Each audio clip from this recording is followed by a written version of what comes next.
Oh, good morning, good morning. Good morning. I'll wait for some people to come in before I start this morning.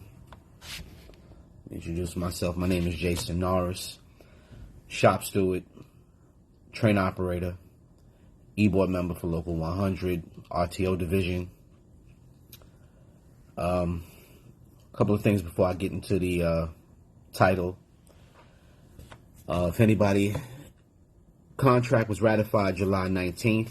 Anything in the contract that was negotiated, autism care, the COVID families medical extension, all of those things were valid and in place from the 19th. Anybody have any issues or anything, contact your department. Those things should be active and available to you for use since the 19th of July. Last week we had an e-board meeting. Very interesting e-board meeting. I'll get into President Davis's comments and what he said to the state senate board that controls our pensions. I'll get into that a little later on. We had about a 3-hour meeting. It's becoming a norm now. I'll get right into the buck keeps passing. This past week, CBS did an investigative story on the assaults on operational crews and frontline crews in transit. And I want you guys to watch it, go look at it, and tell me if I'm wrong. But when Chairman Janel Lieber was asked, what is he doing or what has he done or what programs, what anything to deter us from being assaulted, he sidestepped the question totally and went on to try to describe or put the blame or put the onus on the police department and trying to penalize and remove people from the system. How is that going to help deter assaults? That's what we want. We want the assault to deter, because in the last 4 years, it's a spike of 40%. So I don't know about you, but I don't want to get assaulted. This is my job. I come here to work. I don't come here to get assaulted. I don't come here to leave my home in one condition and come back in another. You know, I don't understand why there's this shift or they don't want to take control or take the blame. If you're not doing anything to deter, it makes no sense, because after the fact is after the fact. I don't want to get hurt. I don't want to be assaulted. And the assaults have escalated dramatically over the years. You know, it used to be coffee, water. Denal Rucker was stabbed up. Others have been shot. Do we, like Chris Drummond said, we really have to die for something to change? They tell you that the rule book is written in blood, but do we have to really be a part of that for things to change? I mean, seriously. In watching his stance, he was shocked, or he wasn't prepared to answer that question, because he immediately sidestepped into banning people from the subway and the system totally, the buses, and all. That you have to do something for that to happen. We don't want anything to happen to us. That's the difference. We don't want anything to happen to us. We don't want people banned from the system either. But if they have to get banned, they have to do something. That's the part we don't want done. We don't want anything done to us to have a ban. That makes no sense. And then the union's response was damn near doubling down. I know Mr. Kelly. I happen to like Mr. Kelly. He's the VP, I believe, of stations. I like Mr. Kelly. The response he gave either was not his own or was something that was mandated by the union, but it was a false narrative. Blaming recidivism is not the answer, because not everybody who is doing these things is a recidivist. Not everybody who's doing these things is a criminal. You got a lot of frustrated people in this city, and the reason is, in recent years, maybe 20, 25 years, the narrative has been tied to us. Anytime we have a contract, anything monetarily going on with us or MTA, immediately after that story is released, fare hikes, service disruptions, all of these things come and they tied together. And the people are pissed, and they draw a natural inference that it's us. And the inference is wrong, but the narrative comes out stitching it together. And no matter what, this past contract cycle, no sooner than we ratified stuff, $290 was the fare. So now when people see us in all of these entities that put our salaries out and make it seem as though we just come to work, sit down, and just shovel money into our pockets. No, we work. We work. You'd be hard-pressed to find a service, I'd say a bus operator, train operator, and a conductor who does a flat 40-hour week. You'd be hard-pressed to find that person in transit, in New York City Transit, in the 5 boroughs. You'd be hard-pressed to find somebody who only works 40 hours a week. I don't care what job they pick, with the disruptions, GOs, construction work, the way Vision Zero has tore the streets up. You'd be hard-pressed to find somebody who only works 40 hours, who's in a service position, meaning a bus operator, train operator, conductor, even our tower operators. You'd be hard-pressed to find somebody who only works 40 hours a week. So now you tie all of these things together, and you have a powder keg. And all you need is one spark, one person who missed the bus, and now all the vitriol that they have goes right to the next bus operator. They miss a train, there's a disruption, there's a reroute, whatever it is, it immediately becomes the crew's fault. It's not our fault. We're supposed to be doing what we're supposed to be doing. We don't govern ourselves. We don't govern ourselves. We have prescribed ways of going about moving those vehicles. There's nothing else we can do. There's nothing else we do. And you're absolutely right, Mr. McDaniels. We got to protect ourselves. And I hate to say it, but Mr. Drummond, Chris Drummond said it.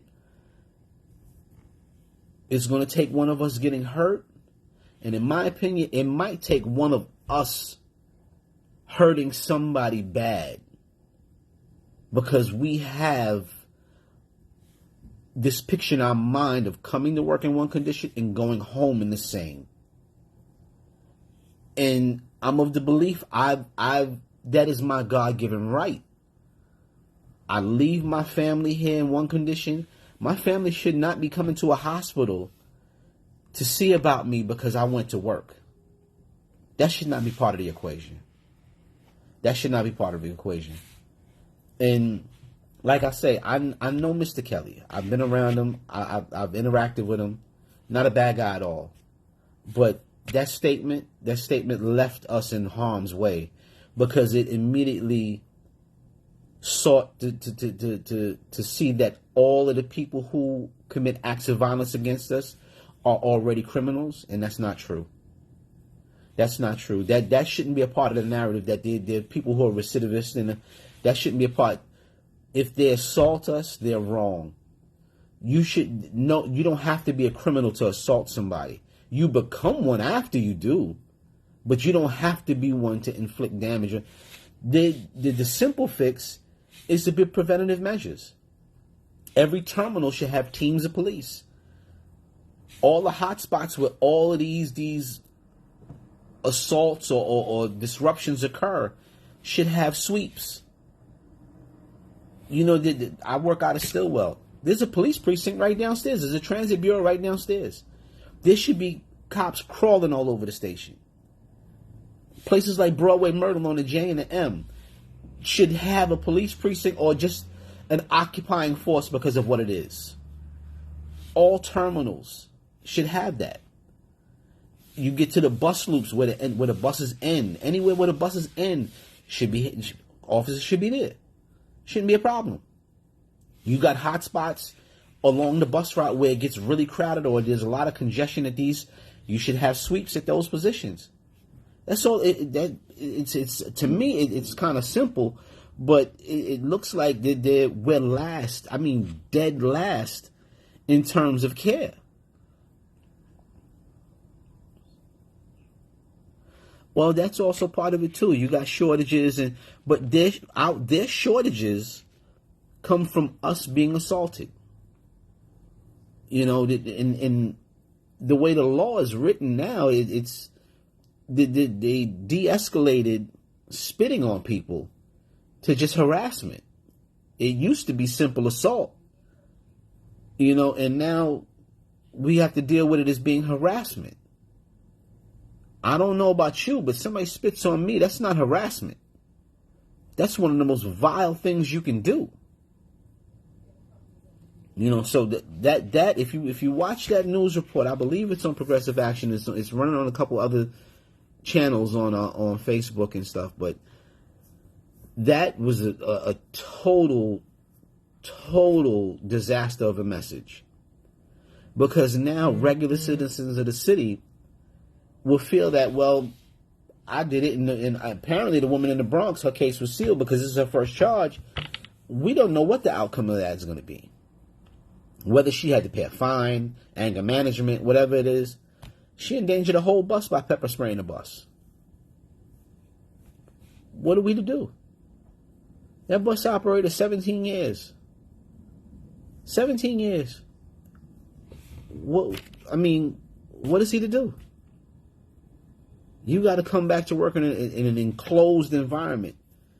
And from what I'm hearing, and when I talk to the buses people, for more than 20 years, they've been asking for full enclosure, like they do in Europe, where the bus operator enters and exits like it's a car, but his or her compartment is totally enclosed.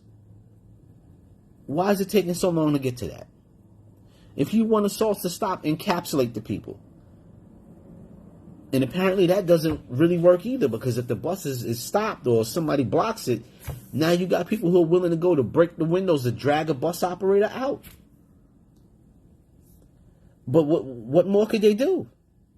What more could they do? What more could they do? You're left between a rock and another rock. Forget a hard place. A rock and another rock. Because the people who are here to help and service are diverting the narrative away from protection to punishment. Punishment is not a deterrent. Punishment is not going to deter, because you have to commit an act to be punished. We're trying to stop the act from being committed. That's the part that saves us and keeps us from having anything happen to us, is the prevention. The punishment means nothing. The punishment doesn't even make you whole.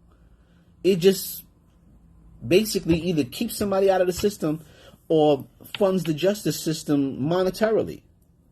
Or if they happen to be a recidivist and they get locked up, that funds somebody in some prison, but that doesn't make you whole. If you're damaged or hurt really bad, that doesn't make you whole. It doesn't even give you solace. So what are we talking about? I'm really dismayed that this message was given in this way, and in prevention wasn't the crux of the message. I'm sorry. It's I tell people all the time, do whatever you have to do, and we'll figure that out later. We'll figure it out later. But you have the right to return, because nobody in 2 Broadway, 130, none of the Penn Plaza, none of these buildings where MTA executives work, they have no fear of being assaulted in those buildings. They don't have a fear of drug addicts shooting up next to their cubicles or their offices, nobody defecating, urinating in their buildings. They don't have those worries. They don't have to worry about negative interactions with the citizens of this city at their cubicles and at their desks. They don't have those worries. We do. At our points of operation, we have to worry about those things.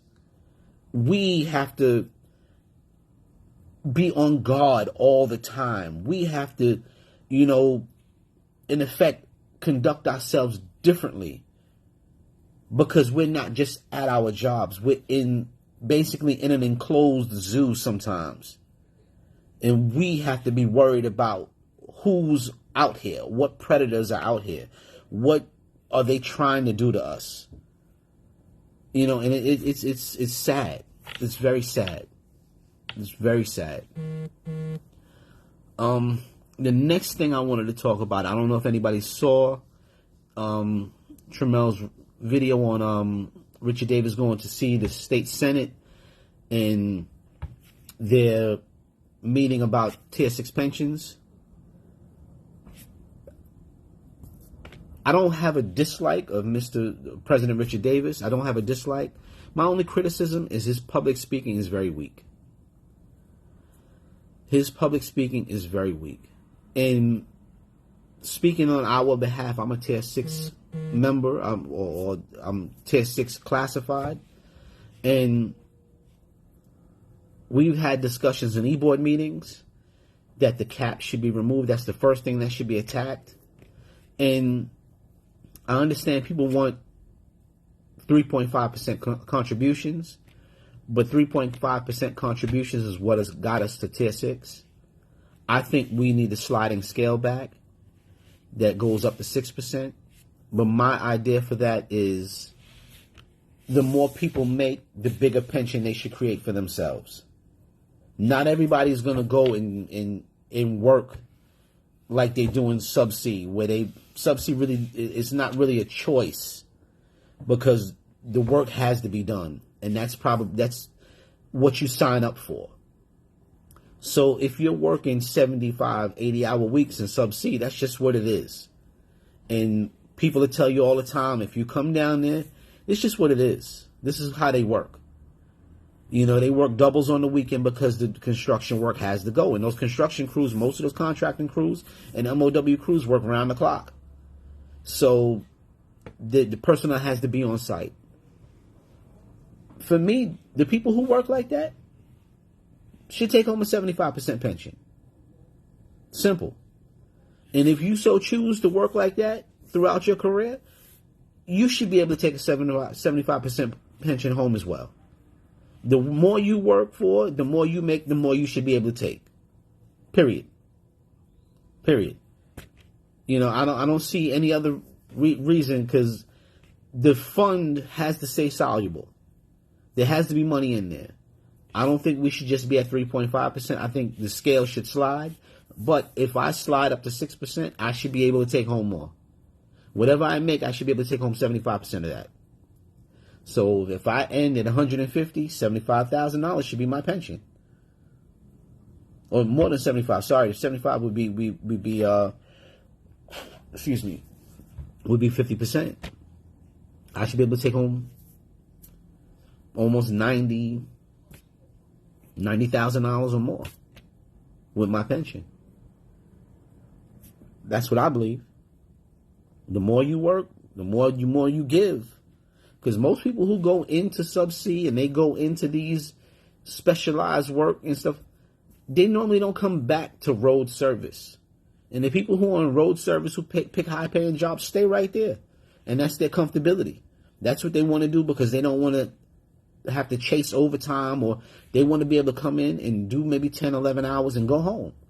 And they don't have to worry about anything else. For the people who are doing that, great.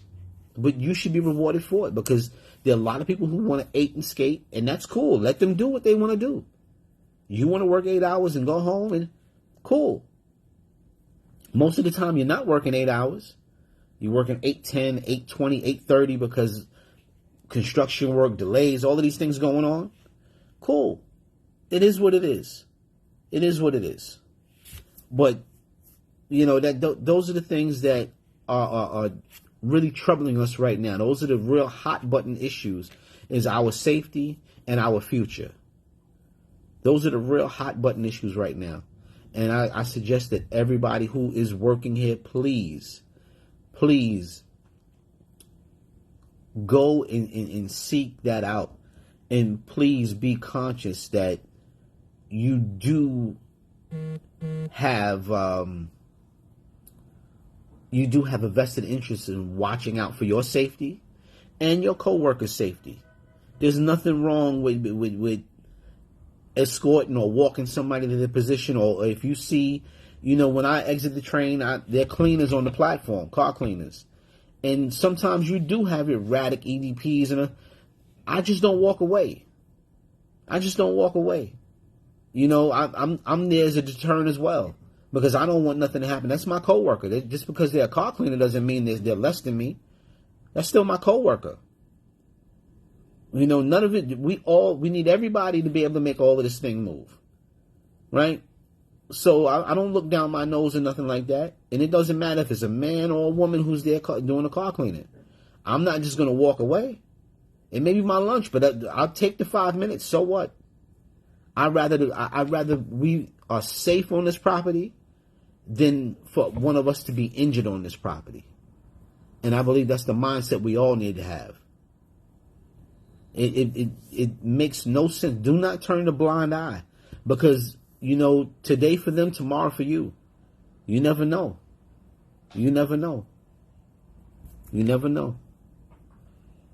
All right. To get into some other things, last week we were informed that the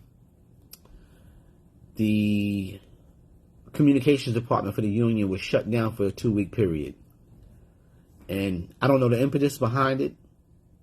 I don't know what's going on. Apparently there's a big shakeup going on. But after the meeting was done, I pulled President Davis to the side and I asked why we don't have a presence amongst the people. And what I mean about that is, years ago, I remember hearing Norman Seabrook on the radio all the time.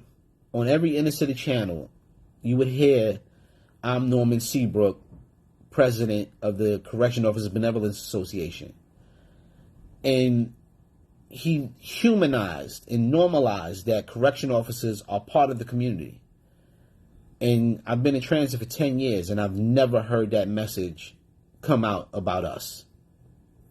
Now, when I was a younger child, my mother and father always taught me to respect the men and women in uniform of the city, the working people of this city.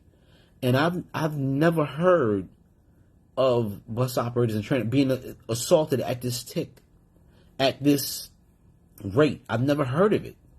And the building I grew up in, I lived on a floor where there was a bus operator, and I was friends with his daughter. And I never heard about that man being assaulted. He was a large man and everything, but that doesn't stop anybody from throwing coffee or something like that at you. And it never happened. All I knew is that bus operators and the people who worked in uniform and worked hard and they were blue collar were to be respected. And I plenty of times when I was younger, if I didn't have my bus pass from school, I lost it. And back then there was no swiping of a bus pass. You had to show a bus pass. And I remember that you boarded the bus, and if you didn't have the money, and if the bus driver turned you away, you stepped off the bus, you waited for the next bus.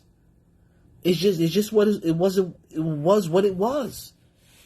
You just waited for the next bus, but you didn't have fire for the bus operator because you knew that it wasn't his money. That money didn't go in his pocket and went into the till. It didn't belong to him. He was just letting you know that he didn't have the ability to give you permission to get on the city's bus. That's it. That's all there was to it. He just didn't have the ability to tell you, yes, you can get on the bus. That wasn't his job. That's it. And I never, like, this has become crazy down here that we have so much to deal with. I've never seen this many EDPs in the system, and I've been in New York City all my life. I remember when people didn't want to ride the trains because you had Decepticons and all. You had all of this going on the train. But you didn't have this many EDPs. You have facilities that were housing these people, but now they close these facilities down, and they're all dumped out. And they've taken up shelter in the subway system. They've taken up shelter throughout the city, and they'll get on the bus and get off the bus. And what can you do? All I'm telling you is, please keep your safety paramount. Please. Your safety is your responsibility. Please be safe. Please do what you have to do to come to and from your home in the same condition. Please. On that, I don't know what else to tell you on that. And getting back to Richard Davis with the outreach. Supposedly the union is going to start a program of commercials or I guess maybe for social media. But my suggestion to them was that if they're going to be filming us in our day-to-day operations, that they shouldn't be in the videos. If anything, narrate the videos, and at the end superimpose themselves, the top four in the bottom corner, right or left, and that the message was approved by them or whatever. But for a fact, everybody on the top four has not been at their tools for the longest. I mean, the absolute longest. And I don't want this to turn into a publicity stunt or promotion, because next year we have elections. I don't want this being used. I don't want us at our positions working hard to be used as something to bolster and boost themselves for election time. That is a sad message, that you're only doing this to coincide with elections, when this should have been something that was on the agenda years ago. That we should be beloved by the city because we are the city. Absolutely. Only individuals who are currently operating should be shown. Absolutely. And that was my suggestion. If you're going to show, don't show and try to show you interacting with the person. Do a day in the life of. And then you narrate it. That's what you do. You do a day in the life of. You shadow somebody with the cameras or whatever, and then you narrate it. And you give the people of the city the full effect, because we are the people of the city. We're their mothers, fathers, sisters, brothers. We are the people of the city. So when it came to that, I don't think he took to it as I was stating it. And I believe they have another message. And to me, that message may be a part of what I was suggesting. But I have a feel that it's going to be more of a publicity thing. And it's to get them out there and be to get notoriety. It shouldn't be that. It shouldn't. We shouldn't be used to prop them up at all. We shouldn't be used in that manner to prop them up. And to me, that's not doing us a service, because it's cheapening what we do. And we're only needed or need to be shown in order for them to get light. And that's not right. That's not right. We shouldn't have to go through that. We shouldn't have to go through that at all. We should be humanized. That way the people of the city recognize us as more than just operators and people who work for this company. We're your neighbors. We shop at the same grocery stores. We go to the same malls, the same stores, the same movie theaters, the same dining locations. We do all the same things. We sit right next to you, and we move around in public right next to you. We may not have the uniform on, but we're the same as you. We're in the same boat. We pay the same taxes. We deal with the same property taxes. We deal with the same rental and landlords and all the adverse things that happen in the city. We go through it with you. You know, and we're just the same. We're just like you. We're the same. So when I speak about these things, and there were other reps there when I was speaking, and they felt the same way, that we should be shown as humanly as possible. It shouldn't be a campaign to prop us up or to make us look superhuman. It should be a campaign to make us look human, to show the people of the city that we're no different than you are. And that's simple. That is simple. That's how it should be. You know, we're no different from the people in the city. We go through the same trials and tribulations. We go through the same things. Our kids go to schools, you know, and some of the things that other people have to do, we do the same things. We have to give our school kids that we have, you know, mentorship and you know, we have to bolster their education, you know, with some of these learning centers and things like that to get them prepared, because not all of the schools are at the same level. We do all of these things. We have to deal with the crime when we go home. We're just citizens of this city, is what we truly are. And that's for the vast majority of us. You know, they try to use the narrative that all of us are living outside of the city, and that's not true. That's not true. You know, we have a populace of people who live outside the city, but they left for a better life, or a life that they chose to spend their money in a certain way for it to reflect the life that they want. I don't begrudge them. And the idea of or the topic of the what is it again? The congestion pricing came up, and there are discussions that are being had. From what I gather, they're not being actively pursued by the union, because the union doesn't know how to broach the situation, because they don't know. There is no exact number for what they want to ask for, because you got some people who live in Jersey, some people live in Pennsylvania, and they're tying the congestion pricing to all of the tolls and fares that are coming. And if you live farther out, how much of your tolls and fares do you get paid for, and what's a fair number, and how? I don't know. All I know is if you got to travel from Brooklyn to the Bronx because you can't work in a depot in your borough, you shouldn't have to pay at all. It should be a blank spot. They should give you an easy pass, and it's not a deduction. It's just a blank spot moving. We know that that's a worker going to work, and you should be able to go to and from work without having to pay for that. If you have to go through the city, if you have to come and go in through the city to go in your MOW, you shouldn't have to pay to come to work. It should be a blank spot. That should be forgiven. But I don't know how they're going to work this. And somebody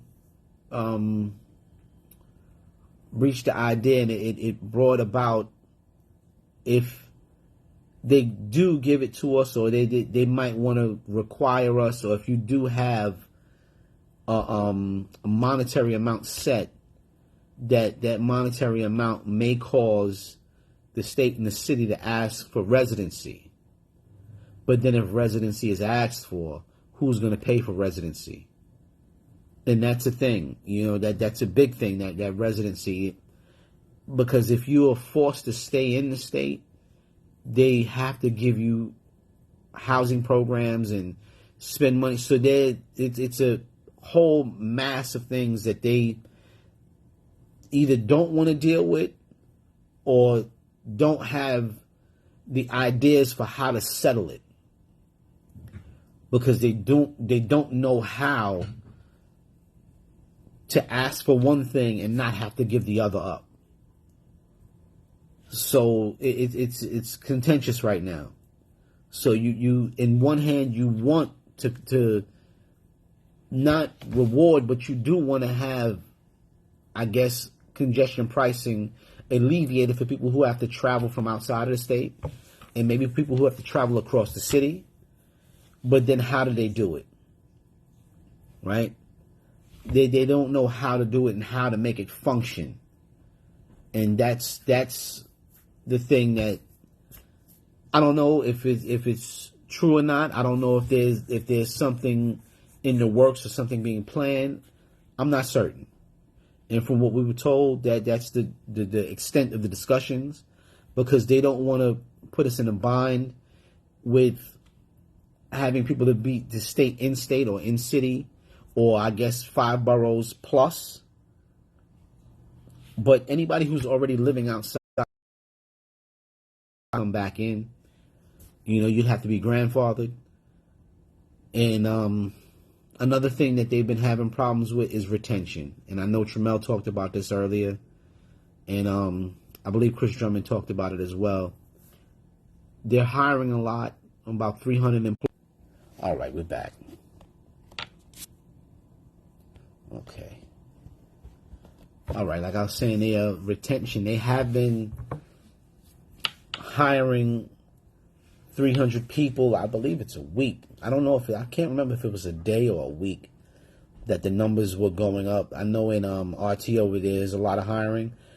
But once the people actually get through a lot of the training and see what the job really is, they go back to their former careers, a lot of these people. In some ways, I don't blame them. If their life was more comfortable, a lot of them come from 9 to 5 work, weekends, holidays off. Latest they're at the job is 6 o'clock. They have a lot of free time. And you got a lot of these new millennials who are not prescribing to how transit works. They don't want to be here. They want their freedom. They want to enjoy their life. I don't blame them. You got to find what's comfortable for you and what's best for your life. I don't have any qualms about that. It is what it is. But the company's going to have to find a way to get retention up. And my number one thing is money. If you pay, they'll play. So, what more can be done? If you pay the money, they'll play for you. Nobody wants to be on the main stage and get paid like they're in the farm leagues. So that's the whole crux of it right there. That's the whole crux of it. If anybody doesn't have any questions, I'm going to get